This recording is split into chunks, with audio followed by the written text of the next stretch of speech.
실무적인 보조를 맞추기 위해 어쩔 수 없었다라고 지금 이야기를 해주셨는데요. 어쨌든 지금 국회에도 후폭풍이 몰아친 것 같습니다. 일단은 임종석 비서실장의 출석 문제를 놓고 좀 설전이 있었던 것 같은데요. 저희가 영상을 준비했는데요. 먼저 보고 이야기 계속해서 나눠보겠습니다.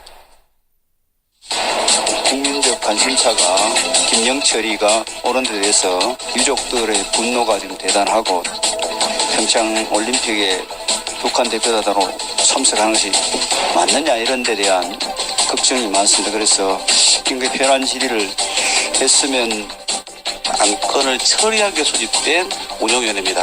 그러니까 의사일정이 합의된 것은 다 거기까지이기 때문에 당에서 단체로 세우고 협의를 안 하고 무슨 소리 그러게요? 아닙니까? 국회 협조가 안 되면 위원장이 할 수 있는 거지. 야 국회 법을 지키세요 법을. 국정농단하고 뭐 하는 거야?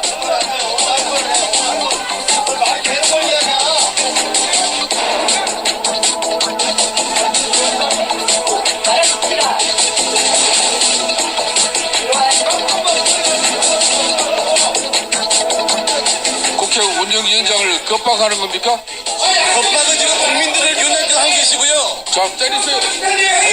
저도 그냥 드리십시오. 때리세요. 이종호하고 국회 한다는 수도 있어요. 양도 설명하고 합시다. 저 이야기를 들어보세요. 알고 계시잖아요. 진짜 실망해요. 합의된 거 하고 뭐 하게 하시라고. 정말 그렇게 국민의 인생을 발못 잡고 오늘 정부가 입당 다 발표하지 않았습니까? 법도 처리를 안 해. 뭐 하는 거예요? 법안부터 처리하고 그럼 긴급 처리하고 난 다음에 하잔 말이에요. 그럼 다음 주 월요일 날 좋아요? 아니 네, 저희가 영상을 봤는데요. 먼저 어떻게 좀 생각하시는지요? 씁쓸하네요. 네. 일단은 그 선후의 문제가 있는 것 같아요. 그런데 김영철 문제는 내일 오는 거기 때문에 예. 당연히 긴급한 문제죠. 그래서 그 부분에 대해서 제가 보기에는 역시 뭐 임 실장이 이게 계속 그 국회가 공전되는 게 지난번에 권성동 위원장 건도 그렇고 여당에서 자극을 하는 측면이 있었어요. 이번 같은 경우에도 틀림없이 김영철이 오는 부분에 있어서 국민들이 의혹을 가지고 있는 거고 불안해하는 거고 이렇다고 하면 국회에서는 당연히 불러가지고 임 실장이 설명할 필요도 있는 거예요. 그런데 임 실장이 나와가지고 국회를 국민이라고 생각하고 설명도 하고 납득 이해를 구하고 이런 노력이 있어야 하는 게 어떻게 보면 상식적인 거 아니겠습니까? 그런 면에서 그런 것들 때문에 국회가 다시 공전한다라고 하면은 이 책임은 양쪽 다 책임이 있겠지만 원래 책임을 굳이 따지자라고 하면 예. 이건 정부와 청와대에 있다라고 볼 수밖에 없는 거거든요. 그리고 예. 청와대에서 여러 가지 뭐 운영위원회가 청와대를 관장하는 거 아니겠습니까? 그리고 지금 굉장하게 중요한 시점이고 긴급한 문제를 가지고 예. 국민을 대신한 국회에서 청와대에서 임 실장이 나와주셔서 설명을 해라. 그런 것들은 어떻게 보면 정당한 건데 정당한 요구에 대해서 거부했다라고 하면 예. 그 부분에 대해서는 명백하게 정부 여당에서 책임이 좀 더 크다 보입니다. 예. 저 회의에 관련된 부분은 뭐 영상으로 있기 때문에 국민들이 뭐 더 객관적으로 판단할 거라고 생각이 되는데요. 물론 임종석 비서실장에 관련돼서 부를 수 있습니다. 부르고 다그쳐 물을 수도 있고 관련된 사항을 비판적으로 비판할 수도 있습니다. 근데 다만 국민들이 납득하지 못하는 것은 김성태 위원장도 그렇고 어떻게 보면 여당 측의 간사라든지 여당 측의 대표들이 요청을 했거든요. 이게 좀 더 합리적으로 절차에 따라서 해달라는 요청에도 불구하고 저희들이 영상으로 확인하는 부분에 있어서는 일방적으로 정회를 선언하거나 아니면 점심을 먹으러 가버린다든지 뭐 이런 부분들이 오해의 소지를 살 부분이 충분히 있었기 때문에 물론 임종석 비서실장을 부른다는 것 자체에 대해서 비판하는 게 아니라 지금 뭐 이방카도 오고 여러 가지 국빈들이 많이 방문해 있는 상황입니다. 그런데 본인 당에 관련된 현안에 관련된 질문을 하기 위해서 이렇게 갑작스럽게 출석하라는 거 이것도 어떻게 보면 정부가 지금 중요한 행사를 치르고 있는 데 대해 있어서 어떻게 보면 예의가 아닌 부분이 있을 수 있거든요. 그러니까 이런 부분을 봤을 때는 뭐 여당 측에서도 잘못이 있다고 하셨지만 여당보다는 야당 측 그리고 지금 운영위원장의 그 회의 그 운영이 매끄럽지 못했다고 보여집니다. 예, 알겠습니다. 자, 마지막 이야기를 해볼게요. 청와대에서는 김영철 부위원장을 단장으로 한 대표단과 문 대통령이 자연스러운 만남이 있을 것이라고 이제 밝혔거든요.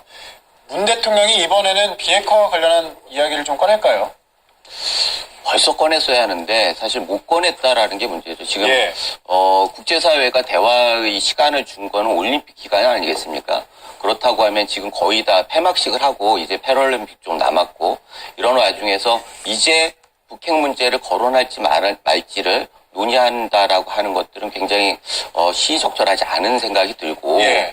그렇다고 하면 결국은 북한의 의도에 따라서 올림픽 기간의 시간 벌기와 그 남남 갈등이라고 하는 북한의 의도가 있다고 아까 말씀을 드렸는데 예. 그거는 관철되고 우리 정부는 비핵화 논의를 위해서 시간을 좀 달라라고 했는데 비핵화 논의는 올림픽 기간 내내 전혀 못했단 말이에요. 그렇죠. 예. 이제 폐막식을 해가지고 비핵화 논의를 할까 말까 고민을 한다라고 하면 이 부분 자체가 우리 정부가 애초에 국민들과 국제사회에 약속했던 것과 굉장히 차이가 난다라는 생각이 들어가지고 예. 이제라도 이 부분은 꼭 다뤄야 합니다. 만약에 이번에 비핵화 문제를 다루지 못한다라고 하면은 그 다음에 모든 것이 우리 손을 떠나버려요.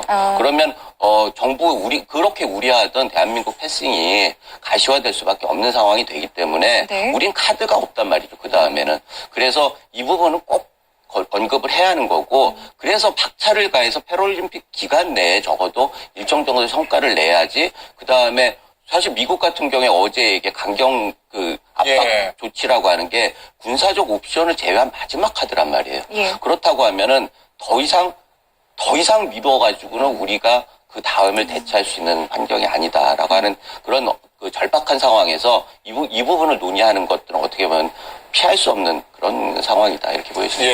예. 당연히 대화의 목적은 한반도 비핵화가 되어야 되고요. 그게 뭐 목적이 돼야 된다는 거에 대해서는 전부 다 뭐 이유가 없을 겁니다.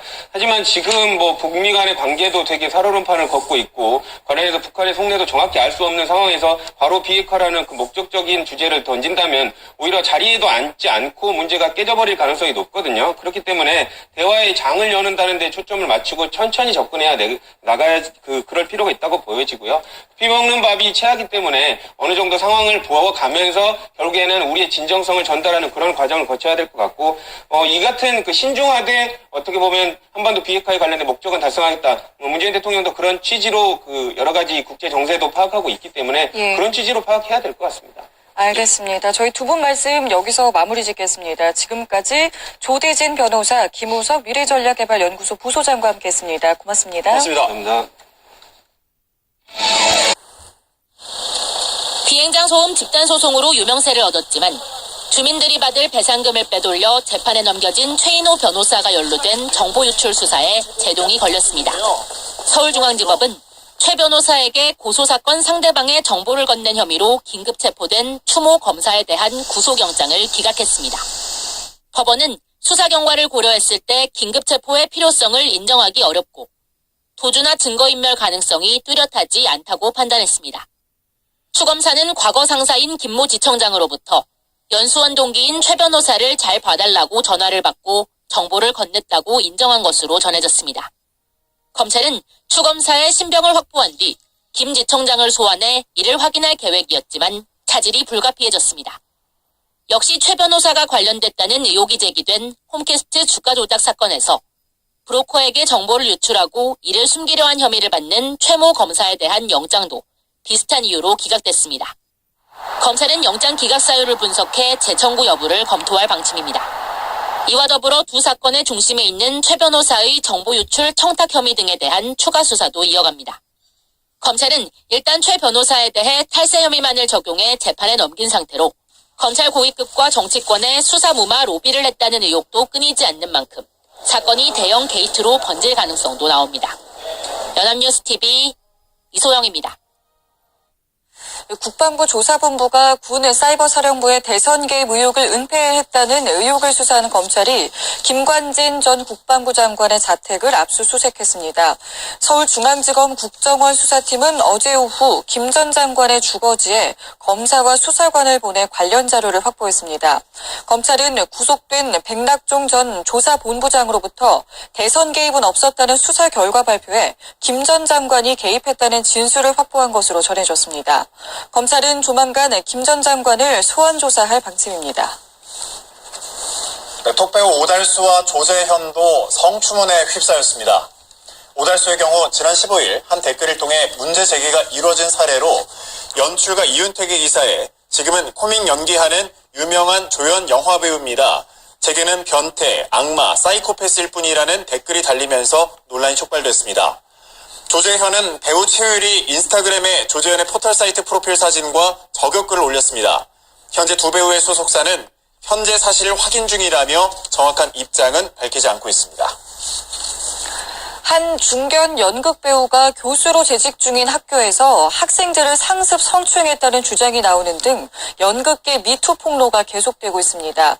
온라인 커뮤니티 DC인사이드에서는 연극 배우 A씨가 회식을 한 뒤 여학생들의 자취방에서 잠을 청하길 원했다며 어깨 동무를 하며 가슴으로 손이 내려오고 강제 키스를 하는 등 성폭력을 행사했다고 주장하는 글이 올라왔습니다. 또 A씨가 극동대 연극 연기학과 교수로 재직할 당시 양옆에 여학생들을 앉히고 허벅지를 주무르는 것을 목격했다는 주장도 나왔습니다. A씨는 다수의 연극상을 받은 중견 연극 배우로 연극과 영화에 출연하고 있습니다. 전남 순천시는 서울예대 교수 시절 학생 성추행 의혹이 불거진 유명 사진작가 배병우 씨의 창작 스튜디오를 폐쇄했다고 밝혔습니다. 순천시는 문화의 거리에 있는 배병우 창작 스튜디오 간판을 철거하고 운영 중단에 따른 안내문을 설치하는 등 대책 마련에 나섰습니다. 스튜디오에 전시 중인 작품도 이른 시일 내에 철거할 방침입니다. 1심에서 징역 20년에 벌금 180억 원을 선고받은 최순실 씨의 죄값이 이렇게 확정이 된다면 벌금을 내던지 아니면 3년 동안 노역을 해야 합니다. 그럴 경우에 하루 일당이 무려 1,600만 원을 웃돌게 되는데요. 이른바 황제 노역의 현주소를 오예진 기자가 짚어봤습니다. 180억 원의 벌금을 선고받은 최순실 씨가 대법원 판결 이후 벌금 대신 노역을 한다면 하루 노동의 대가는 1,644만 원입니다. 그야말로 황제 노역인 셈입니다. 황제 노역 논란을 촉발한 건 허재호 전 대주그룹 회장 판결입니다. 2011년 집행유예와 벌금 254억 원이 확정된 허 전 회장의 하루 일당은 5억 원이었습니다. 이 때문에 2014년 금액에 따른 최소 노역 기간이 법으로 정해졌습니다. 그러나 여전히 노역장 최고 한도는 3년으로 제한된 탓에 논란은 끊이지 않고 있습니다. 탈세로 벌금 38억 6천만 원을 선고받은 전두환 전 대통령의 차남 전재용 씨는 일당 400만 원에, BBK 주가 조작 사건의 당사자 김경준 씨는 일당 2천만 원의 노역장에 처해졌습니다. 생계형 벌금 미납자들이 불과 몇십만 원의 벌금을 내지 못해 하루 10만 원의 일당으로 노역을 하는 것과는 확연히 비교가 됩니다. 화폐 가치라든지 또 경제 규모에 맞게 현실적으로 노역장 유치 기간을 현재 3년에서 5년 이상으로 늘릴 필요가 있습니다. 노역 기간과 일당의 제한을 두자는 입법 요구는 꾸준히 있어 왔지만 국회는 결론을 내지 못했습니다. 매년 수십만 명이 벌금형을 선고받으면서 또 다른 불평등이 시작되고 있는 겁니다. 연합뉴스TV 오예진입니다. 추위가 풀리면서 어느덧 겨울도 막바지에 접어들고 있습니다. 오늘 다른 곳보다 봄이 한 발 빨리 찾아오는 곳에 뉴스캐스터가 나가 있습니다. 네, 현장 연결해 보겠습니다. 한유진 캐스터, 그곳에는 벌써 봄이 온 것 같은데요. 네, 그렇습니다. 아직 계절이 겨울이라는 게 무색할 만큼 지금 이곳은 봄의 향기로 가득합니다. 보시는 것처럼 형형색색의 화려한 봄꽃들이 자태를 뽐내고 있는데요. 화면으로도 향기를 담아낼 수 있다면 얼마나 좋을까 싶을 정도로 향긋한 꽃내음의 기분까지도 좋아지는 것 같습니다. 네, 이렇게 오늘 이곳에 나와보니까요. 정말 봄이 코앞으로 다가왔다는 게 실감이 나는 것 같습니다. 양재동 꽃시장은 우리나라에서 가장 규모가 큰 곳인데요. 졸업과 입학 시즌을 맞아 더욱 활기가 넘치고 있습니다. 청수남과 천진난만이라는 꽃말을 가지고 있어서 인기가 많은 프리지어를 비롯해서 겹겹이 쌓인 꽃잎이 매력적인 장미와 매화까지 전국 각지에서 모인 봄꽃들이 꽃천지를 이루고 있습니다. 졸업이나 입학 선물로 많이 찾는 꽃다발의 경우 꽃의 수량이나 크기에 따라서 2만 원에서 5만 원까지 다양하게 판매가 되는데요. 꽃값이 좀 부담되신다면 이곳 양재동 화훼 공판장에서는 꽃만 사서 직접 다듬고 포장할 수 있는 공간이 마련돼 있다고 하니까요. 이용해 보시면 좋을 것 같습니다. 네, 겨울이 막바지로 접어들면서 이제 겨울을 떠나보내고 싱그러운 봄을 맞이할 준비를 해야 할 시기인데요. 한 발 더 앞서서 봄을 만끽하고 싶으신 분들이라면 꽃시장으로 나들이 한번 나와보시면 좋을 것 같습니다. 네, 지금까지 양재동 AT 화훼공판장에서 연합뉴스TV 한예진입니다.